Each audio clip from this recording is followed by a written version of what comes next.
gotta get myself right up on out of here. I feel like a disgrace, I'm not really what I appear.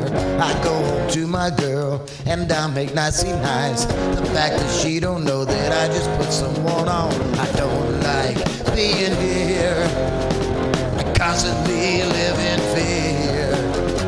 Could be gone at any time. When you live a life of crime, you have to face the music and do the time.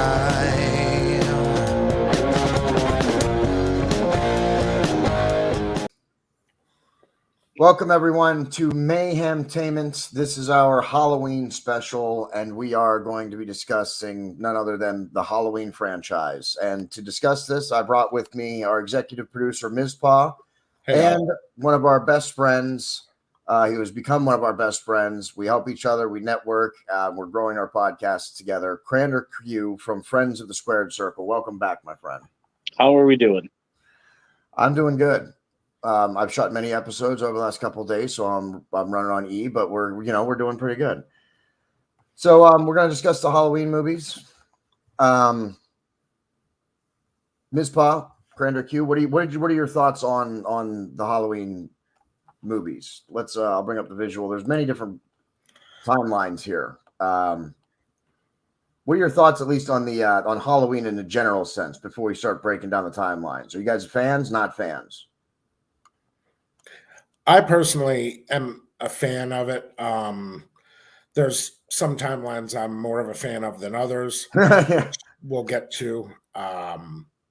It's a classic, Halloween movie, and it deserves its award as such. Yeah, it's very iconic. It's definitely one of the top 3 franchises out there. I liked how it went from the first one and then kind of booted itself into the newer ones. I did like the style that they did shoot with the originals, though. They kind of had that first person, where you're kind of looking through the eyes of Michael, as well as, kind of pulling back and giving you, I think it's the third person. John. Yep. Yeah, John Carpenter. So it's kind of cool to get that, taste of, jumping back and forth. So you're getting a view from Michael's perspective as well as, just an overall perspective. So Yeah, both hold up pretty well. So yeah, and something the first two had better than the rest of them, I think, because John Carpenter did the first 2 Halloweens, was his suspense, the music, yes, and the chase scenes. You know what I mean? There were actually, through the first Halloween, there's not really so much gore and killing. It's really a lot of anticipation of what's about to happen. Yep. And I think that's something that's been lost. Now everybody just wants the action immediately. There's no more, there's no hype. So with these timelines, Halloween is a complicated one to go over. You have the original Halloween 1, 1981. That's the first movie. That's a John Carpenter. And you know what? Let me get my logo off the screen for a second there. The Laurie Strode one. Okay, that includes Halloween 2. All right, so it's Halloween and Halloween 2. And both of those are John Carpenter movies, both of them very excellent. But then it jumps to Halloween H2O. And then that's that timeline. It's Halloween, Halloween 2, and then Halloween H2O. That's one of the Laurie Strode, or I guess that is the official Laurie Strode timeline. The new ones are the official timeline. That includes the new 3 movies that were out. That Peacock released them, Mizpah? Honestly, I'm not 100% sure on that. I'm thinking it was Peacock that released them. And those are the 3 movies. That's the new official timeline. The Jamie Lloyd timeline is with it takes the first 2 Halloweens with Jamie Lee Curtis's character, but then she dies between the events of Halloween 2 and Halloween 4, and Jamie Lloyd is her daughter, and it's the Jamie Lloyd character through 4, 5, and then 6. Which is also, it's not a great timeline. And then there's the Rob Zombie timeline, and let's not say anything more than you absolutely don't need to see that. There's no reason to watch it. It's absolutely terrible. I'm sorry, Rob Zombie. I'm sorry, but there's no reason to put in in those movies what you put in those movies. Way too much gore, way too much other stuff that doesn't need to be in those types of movies. I'm sorry, you don't need it. It's unnecessary, and I did not really care for those. Mizpah, you watch those. What are your?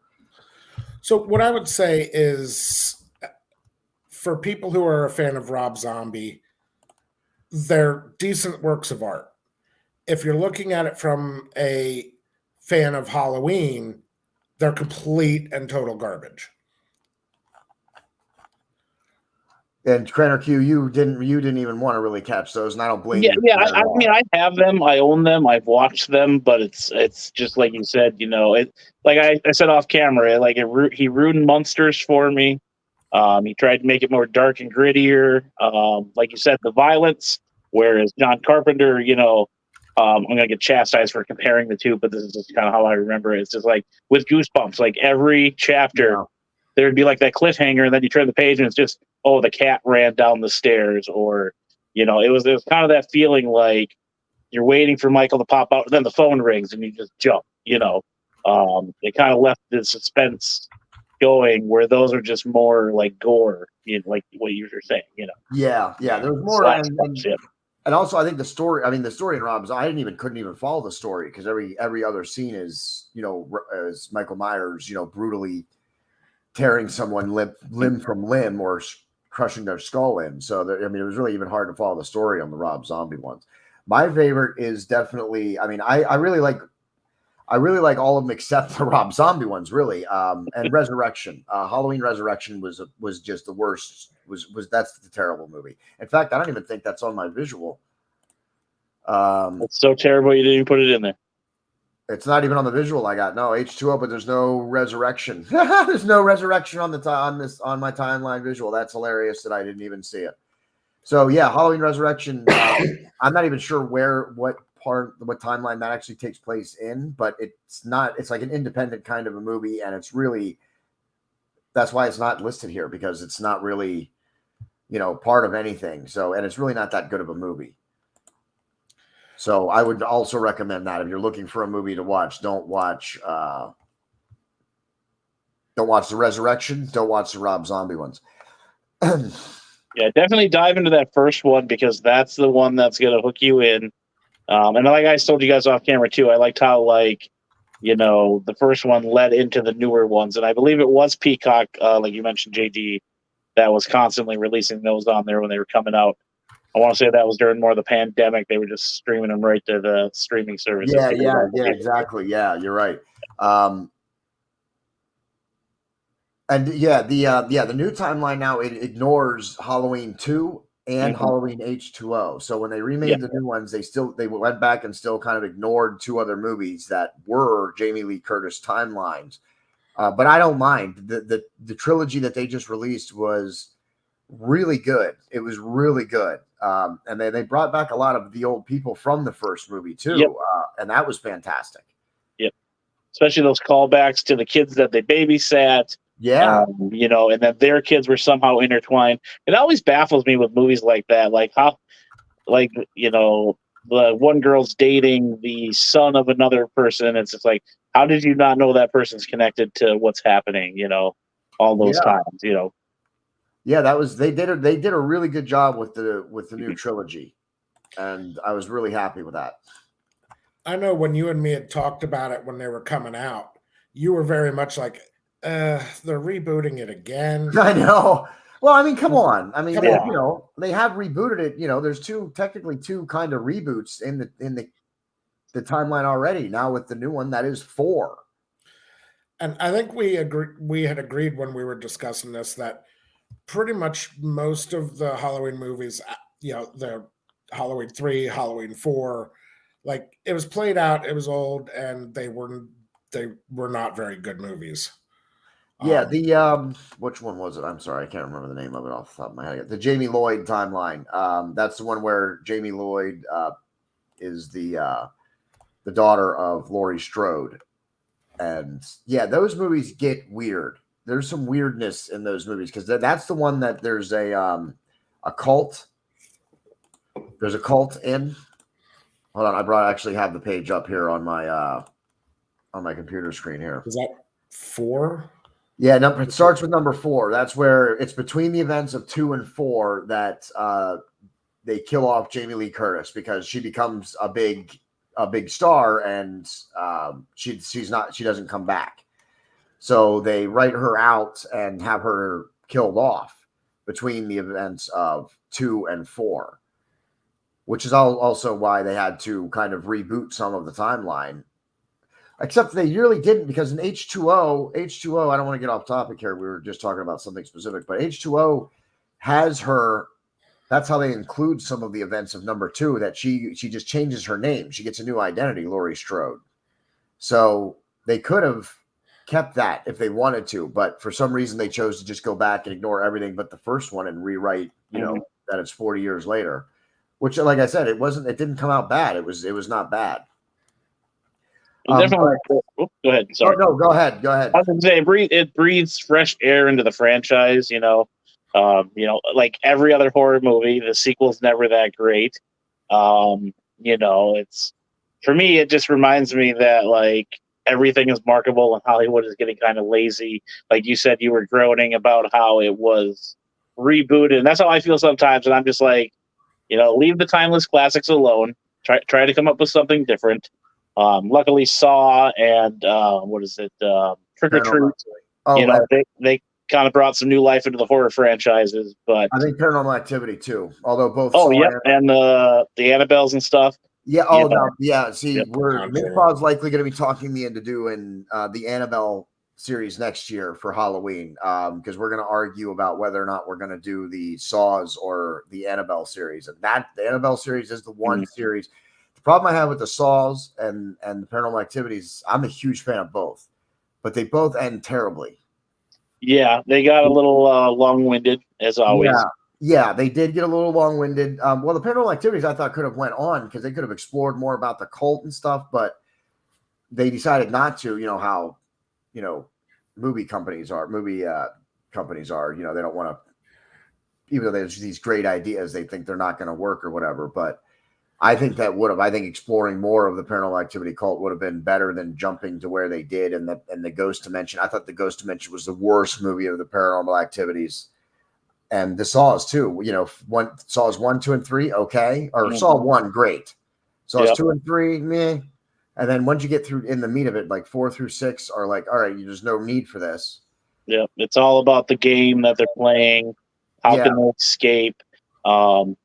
I really enjoy the first 2 Saws a lot. Like those are my favorites. Me too. Like that's why Mizpah is going to be arguing with me next year. I know for sure. But in talking about a cult for a minute, that's one of the things that Halloween's 4, 5, and 6 have is there's a new underlying antagonist. Through most of the movies, he's like the Man in Black. It turns out that he's one of the other doctors, Dr. Terrence Wynn, who's a colleague of Dr. Loomis, who's in like every movie, like Michael Myers is, at least all the old ones. Yep. And that whole thing follows a cult, and then there's a connection between Laurie Strode's daughter and Michael Myers, like a mental connection. That one gets weird. So, it's cool. You know what I mean? It's cool, but it is weird. It's definitely on the weird side. So I think the new ones is where has been their best yet. I think that's the best incarnation of the franchise. Maybe the H2O series, the one with Halloween 2, and then Halloween H2O. I think that's a pretty good one too. Now, I definitely like the new timeline with the new movies. Now, part of that could be, the technology we had to be able to make them versus the technology in 1980. I think may have played into that a little bit. Maybe. I in my opinion, I think it's more Jamie Lee Curtis that made the new franchise. Well, I would say that she definitely played a role in that. Like, I mean, it's Jamie Lee Curtis. Yeah, and she's great in that series. Yes, absolutely. I think as society too, back then, I mean, not to bring it up, because I don't like talking about women in a derogatory way, but like, the only thing that was really so crazy in that was the stabbing, and then you had the girls being, topless. Like that's a whole different generation, And now we're watching him step on people's heads and basically just exploding them like cantaloupe. You know, as a society, we are more comfortable with that now. I mean, imagine back then if they did something like that, that movie would have just been right in the garbage. You know, it also speaks to what society is allowing to happen, you know, too. Yeah, You make a very absolutely. good point. Yeah, that is a good point. We should have you on the sister show, the Boiling Point podcast, sometime to talk about some of that stuff. But you're not wrong. It absolutely, look at the horror movies, you know, look at all of them. Look at the Friday the 13th, Nightmare on Elm Streets, and then look at the remakes of them. They're all way bloodier, way more gory. There's a lot more killing. And even what is weird is that even though we kind of allow more sex in the movies, there's almost less sex in the horror movies than there was back in the olden days. You know what I mean? There'd always be the group of kids together, they party, then they all break off and, you know, start messing around, and that's when the killer comes to kill you. Yeah. You know, as we know, if you find yourself in a horror movie, don't go get laid because you're gonna die. Yeah. Well, and you know, we could stem that into a whole conversation of censorship and what's acceptable and what's not acceptable, and what people are willing to allow, and political correctness, and that could be a whole conversation of its own. Yeah, you're not wrong about that. But yeah, the gore definitely, because like I said, the new ones, they kind of take it out, but the gore definitely is a little increased in the new ones, which is not, you know, it's not necessarily a bad thing if it's done right. And like CranderQ, like you were saying, the new ones really, even though there is he just steps on someone's head or whatever, it's done in a way that it's not overly so much, or at least in my opinion. Like you said, we've become accustomed to more things, but I don't like how that's what is the problem with the Rob Zombie ones. Too much torture, too much, you know, gore, too much screaming. It was just too much. I think even with the new ones, it was done in a way that you didn't feel that. Yeah, and I think too the big part with John Carpenter, that like we keep saying, you know, that suspense, that build up. Like it's we go to wrestling for a quick sec here, but like it's that build up to the payoff. Yeah. You know, and that's ultimately what it was, is like, you know, I rewatched the first one and I was just like, man, like we're an hour and some odd minutes into this and we haven't even got to anything crazy. And then that act 3, as they would say, just ramps up and you're like, holy cow, what is going on? Whereas these newer ones, it's just boom, boom, boom, boom, boom. And by the time you get to the payoff, you're like, okay, well, I've seen like 900 other things this guy survives, and now he's instantly just stuck. Like, yeah, you know, like make it make sense in a way. Like I said, going to wrestling, like, does it make sense to get there? Yeah. Like, you know, you beat the living crap out of somebody the whole movie, and then you just get the roll up at the end. It's just like, that's a horrible finish, you know, like that is some of the problems with Michael Myers is he's always been difficult to kill. Now in the Jamie Lloyd franchise, or in the Jamie Lloyd timeline, in 4, 5, and 6, you find out that Michael Myers gets his powers from a cult. Okay. And that's why he's immortal. That's why he can't be killed. That's why even every time you think he's dead, he's not actually dead. So in a way, at least in one of the timelines, they kind of explained it. But you're right. Michael Myers in many, many movies, even not in that timeline, even in the other timelines, he's always seemed to be impossible to kill. And that is the way as soon as you start doing that with the horror mascots, you know, the Michael Myers, the Freddy, the Jason, as soon as they become supernatural, it takes some of the scare factor away. Yeah, because they blow off like some of his fingers in the one movie, and I'm just like, well, that's got to like impede him to, with his wielding of knives and strength and yada, yada, yada. But, you know, like it never hinders him. He just keeps going full force. And for a man to walk that slow to get everywhere and set these bodies up all the time, I'm watching it with the wife, Randy, take a shot. That's my episode joke. But, like, it's so funny. She's like, how does he have time for all this? I'm like, I have no idea. He walks so slow. Like, does he walk that slow when he's dragging the bodies to put them in their poses? Like, bro, you got to get some stuff done because the people are coming to get you. Like, you got to pick it up a little bit. So that's almost been a hindrance to him in some of the movies where he walks slow, and then they're able to, you know, douse him with gasoline and put, drop a brick wall on his head, and you know what I mean, like, because he walks so slow. It's like, Mike, pick it up, man. Yeah, like, I know you got a mission here, pal, but like you got to be somewhere. And a fan theory that I kind of heard, not to like just keep talking here because it's your show here, JD. Like someone mentioned, like the mask was a superpower, and it made me think of Festus. Like when the bell rang, as soon as the mask is on, it's like his comfort. It's his know that it's go time in a sense. But like when those jail scenes, when he doesn't have it on, he's just so comatose. But that mask changes his persona in a way to, Yeah, absolutely. Mizpah, did you want to include anything in that? Any of that? I just wanted to say about how, it's kind of like, Michael just keeps the same steady, slow trodden pace. Mhm. I actually liked that because I felt like that helped build up the suspense and the anticipation. Because how many movies do you know can have, 10 minutes of just hearing somebody walking? Yeah. Well, if you look at the old horror franchises, some of them have that style of move. Now, I don't think anybody did it as good as John Carpenter. Maybe Wes Craven. But besides those two, I mean, those two are the standard for horror movies, in my opinion. I mean, they do it in a unique way than anybody else has been able to. I will add one thing with that slow pace that he has. He never trips and he never falls. Every step is calculated. Where you see, who's ever running away from him, they fall, they trip, they run into something. It's just like slow and steady wins the race, I guess. But it's just, sometimes you're just like, okay, how does he get away when he walks around the bush?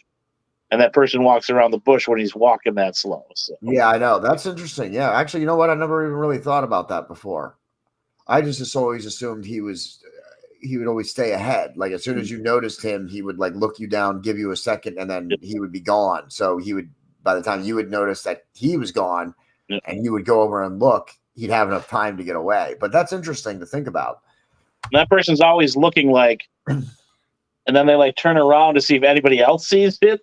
And then he's gone. So it's just like, all right, is he waiting for that slow turn to, burn up a little bit and go, okay.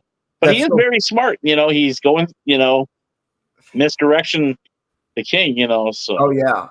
It's funny that you brought that up because I'm thinking about the scene in the very first Halloween movie where it's Jamie Lee Curtis and she's talking with a friend and then she sees the dude in the mask standing and then she looks away and then looks back and he's gone. And then when she goes to look, he's gone. So it's just funny. I clearly remember that scene. So I had just rewatched some of these movies before we were doing this past week. So that's good. I like that because I was just thinking about that scene too, how he's there and then he's not.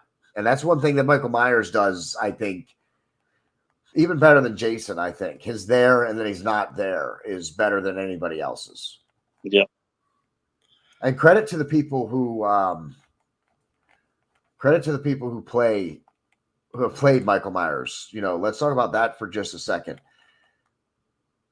In the Freddy movies, he has a face. I'm totally drawing a blank on the guy that plays Freddy right now, Robert Englund. You could see his face. And now Jason's another one. He's a faceless. But I think Michael Myers, they got really great people to play the Michael Myers character. Well, I'm going to name a few of these people if you guys don't mind. It's your show, man. Like you keep telling, you run it. Michael Myers has been played. None of you viewers. I don't now any of you viewers have heard of any of these people, but I'm going to give them a shout out anyway because I think they deserve one for their portrayal because they all have done a great job at portraying the same or at least close enough portrayal of the character of Michael Myers. Nick Castle, Dick Warlock, Tony Moran. That's not right. Tony Moran, George P. Wilbur, Don Shanks, Chris Durand, Brad Lorry, Tyler Mane, and James Jude Courtney. Now, Tyler Mane also played Sabretooth in the first. Oh, okay. So just a little shout out there too as well. Nice. Yeah, I think if I ever get to meet one of those guys at a Comic-Con, I'm going to be like, can you just chase me where I'm like running and you're doing the slow walk? Yeah, no, I'll likely be there with like someone like Mizpah or a family member or something like that. So I'm gonna see. I want him to like pick me up with one hand and then have the machete in the other. You know what I mean? Like I want him to like pick me up out of the chair and be holding me with one hand over top of my wheelchair with the machete in the other hand. That's the picture that I want. That's another thing I like about him too. You brought up the machete, is that like he uses that, or it's just brute force. It's nothing flashy. I can't count how many times he's like slamming the people's heads against the wall, and I'm just thinking, like, man, yeah. The way he does that, but just the slamming into the wall, the way he does it, it's just because I think I like how they have him overdo it. Yep. You know what I mean? It's like, dude, you're 35. Wall slams in. His brains are on the wall, but he's gone. Okay, yep. You can stop now. But at least he makes sure everybody's dead, unlike the people trying to kill him. So again, credit to him. So yeah, he learned the art of double, triple, quadruple tap. Yes, he did. Yes, there was no one coming back once he had his hands on you. That was the end. Yeah, when you're hanging off of the back of a door from, a coat hanger to the back of the skull. Pretty sure that's the end of it. Yeah. Did he do the sit up before the Undertaker? Oh, I know he does that a lot. Where he just sits straight up. 1978 was the first ever Halloween. I don't know if he does it in that movie though. Okay. The first one he does. I think he gets knocked out by like the one girl's boyfriend. Oh, right, yeah, you know what? The Undertaker might have gotten it from Michael Myers. I mean, how often do they, copy it? I don't want to keep bringing up wrestling because we're on a movie podcast. But, but who cares? Yeah. That's an entertainment podcast. We go all over the place. Yeah. I'm surprised we haven't brought in, other kind of movies or gone completely off course at this point. I had a joke that I was looking up off camera, but I was going to ask you what your top 5 scariest movies were, and then number 5 was going to be any one that CM Punk acted in, just to give you a pop. So. Oh, nice, excellent. Because I know we have that mutual, respect there for that guy. But yeah, I just had to make you laugh there. But yeah, CM, yeah, he does have that horror movie, doesn't he, or whatever? Well, he's got movies. I don't know if they're any good. I've never watched. No, of course they're not any good. Are you kidding me? We don't have to see them to know that they're not any good. It's CM Punk. Yeah. He doesn't do anything good. The guy I just had, now we are off topic, but the person I just had on, I just released his episode, Stanley Carr. He's a CM Punk fan, and I asked him to explain to me why he's a CM Punk fan. Gotcha. Okay. And he explained to me that if you ignore everything about his personal life and just the character, that he's not a terrible character. He's an anti-establishment, kind of similar to a Stone Cold or something like that. And I would agree with that. He is a kind of an anti-establishment, but I just can't ignore him or ignore who he is as a real person. That's my problem. But it does make sense. If you want to stick within the wrestling kayfabe and the character of CM Punk, if that's who you're cheering for, then that makes more sense to me. That makes sense to me. Now I understand why he's so over, because wrestling fans are willing to just ignore real life stuff for the sake of the show. That's part of being a wrestling fan, is sometimes you have to ignore real life stuff to be a fan of wrestling. I'm just not willing to ignore CM Punk's real life to be a fan of him. So we got a way to get him in anyway, CM Punk. So bringing us back to topic. Yeah, because we don't want to take too much longer. CranderQ is going to have to bounce shortly. And, I got a few more minutes here, so we're good. Yep, and Mizpah has had a cold for a week that he got from his daughter, which is always a great gift from your kid. I get it from my nephew all the time. So she got the sniffles, I got the plague. Yeah. No, absolutely. It's that's the way it goes, though. Yeah, that's the way it goes, though. But the one thing I think Wes Craven and John Carpenter do very well, and also to throw out there, Hitchcock. Oh yeah, very well. Yep. They were able to balance that line of having an up and coming star and people you never see again. Mm-hmm. but they were able to see the talent that would work with their vision. Yeah, absolutely. I would completely agree with that. They did. Yeah, definitely doesn't take away from the main villain, I guess you would say. Are they the villain in these movies? You had Drew Barrymore in Scream. She was killed off right away, so that made, like you said, these up and coming actors would overshadow. A little fun fact, CranderQ, if you didn't know this, and for our viewers, but that Drew Barrymore actually wanted to be the Sydney character, but because of a movie commitment, I'm not sure if it was the one with Adam Sandler. It might have been 50 First Dates. She was shooting with Adam Sandler, I think it was. She couldn't do the movie, so they moved on to Neve Campbell. But she did have enough time to do a little cameo at the beginning, which Wes Craven, put in for her, because I don't know that he was planning. I think it was either wasn't planning to have to start that way, but he put that in there for her so she could be in the movie still. So that they could have had Drew Barrymore had she not had another movie to do, and instead we got Neve Campbell, and I think that was a better choice as well. And I feel like Wes Craven and Carpenter also have a little bit of a similar style to Hitchcock. Not completely, but there's just little tidbits. It's like they kind of picked up on, in their movies as well. That do you see that or feel that? Yeah, I think what's the emulating? I can't remember the quote, but the music, the score, the anticipation of things coming. Obviously Hitchcock was during the black and white era. Had to work with what he had to give you that suspense. One of the movies that freaks me out, well, not as much as it did anymore, but like was Birds. Like, oh my goodness, just about Birds. Thinking about something that just could obviously, I don't like small birds. They freak me the hell out. My aunt had a parakeet and drove me nuts with it. But just being able to have that suspense, I think, is what carries it. I would rather watch something that's going to build up to the big scare, even though I don't like jump scares. I'm a big wuss. But at least it has story. It has its weight to it. Like every other horror movie that comes out is just some BS title with some weird monster, shark octopus, or you got zombie this or zombie that. But I feel like the ones that you mentioned there, Mizpah, like they're actually stories. They're not just it's just not about the gas, but yeah. The way some of the Saws kind of became. Yeah. Yep.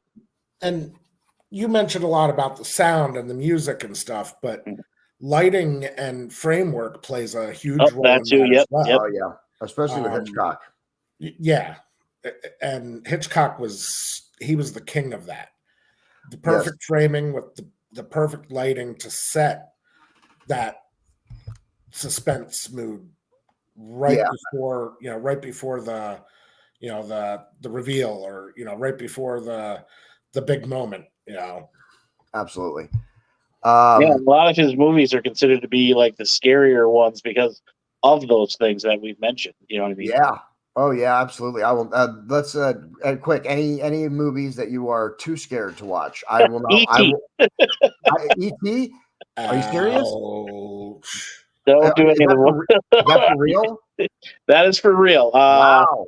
My friends have put it in a birthday present. It has popped out at me. My nieces and nephews would hide a stuffed ET around the apartment.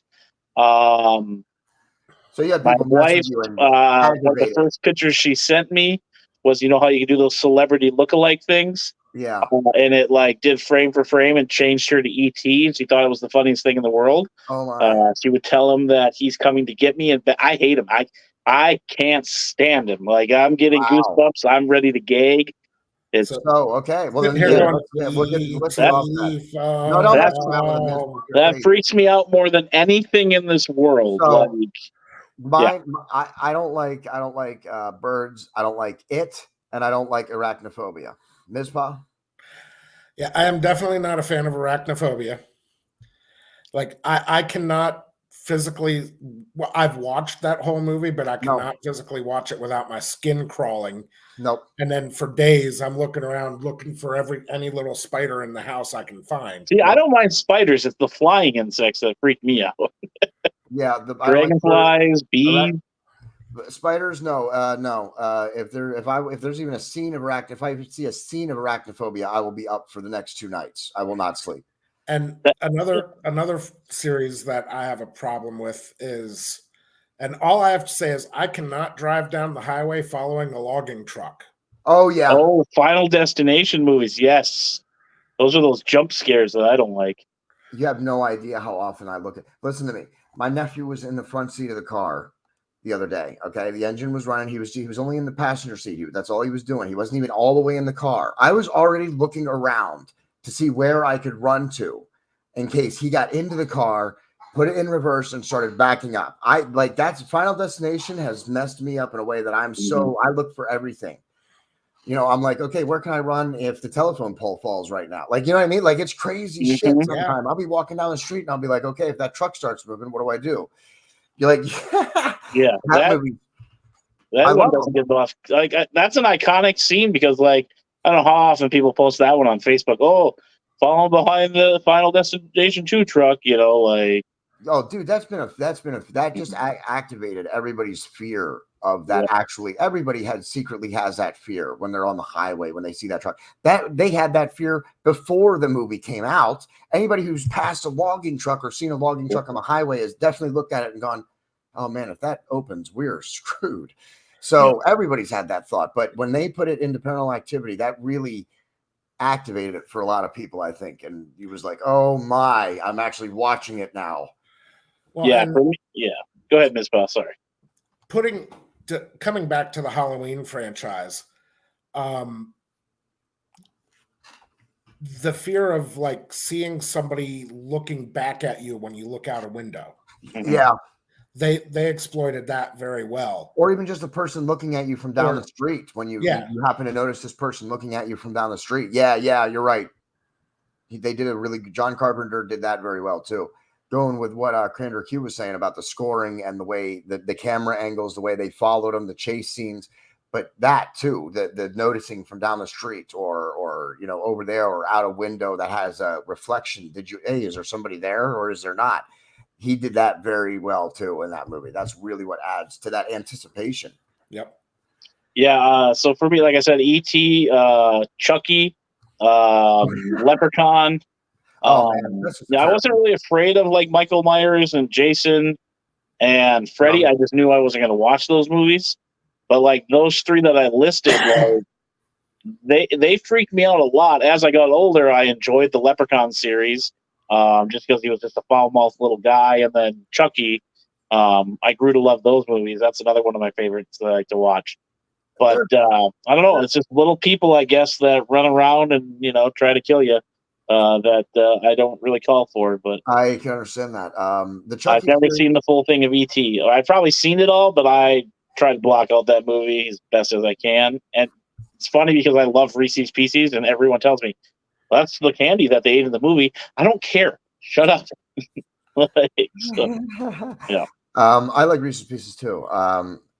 E.T. doesn't freak me out, but that's interesting. I was not expecting you to say E.T. That's I wouldn't have guessed that. That is my no. You give me 100 guesses, and I wouldn't have guessed. I'd have never picked E.T. No. I'll send you screenshots of my niece sending me text messages all the time because she thinks it's funny, and I want to push her in mud, and that's probably sounds like child abuse. But she's 12; she can handle it.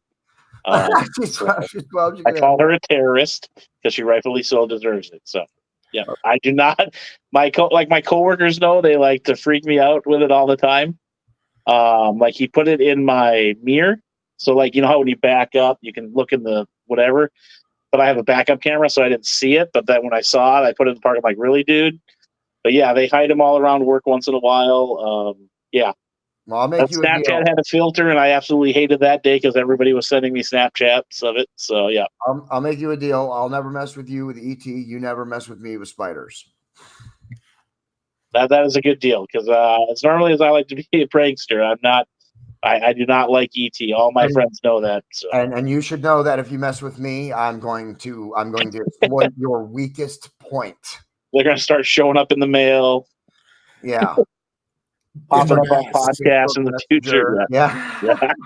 No. And it's so funny because people are like, oh, you're just faking it. And I'll show them, like, they handed me a tape of the ET at the middle school I work at. And I just got all like gaggy and like goosebumps. Like I'm getting them now again, just talking about them. Listen, I'm just saying, if you cut Mizpah off from just doing the voice, then yeah, I can imagine that if it sets off like that, then that's crazy. Yeah.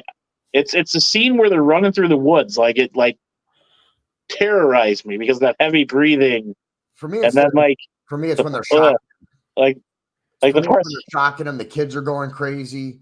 Yeah, and then he does that. That part freaks me out just a little bit there. But I'm not enjoying this conversation anymore because I have to keep talking about. Let's wrap it up. Let's move on. Actually, we're just gonna. I think we're going to call it there anyway, so we can let CranderQ go throw up. Thank you. and then he can pick his wife up. Thank you, CranderQ, for joining us. I promise the next time you come join us for Halloween movie, we won't talk about. We won't even say the letters. We won't even talk about him at all. Perfect. So we'll just leave him out of the conversation for you, so that way you don't even have to stress about hearing him. Mizpah's going to become wearing an ET shirt. He's going to have him in the background. I can't promise anything for Mizpah. I'm speaking for myself here. Mizpah does like to mess with people, but I'm going to ask him not to because we want to keep CranderQ coming back. I'll keep coming back. I'll keep coming back. So if he's getting sick just from talking about it, I can only imagine a shirt might make him turn him pale white. or the stuffed plush doll just sitting on my shoulder. For a wedding present. Because we got to keep talking about him apparently. My teacher who was at my wedding got me the Funko Pops and put them on our table where we were sitting for the reception. And I told the wife, I'm like, you can throw those effing things away right now. Like, oh man. But no, now they're in my car somewhere. So I'm sinister, but weddings that draws a line. Yeah. We'll have to do a part 2 of what we're afraid of with movies. That'd be great. Yeah, maybe we'll do that next. Maybe we'll do that next year.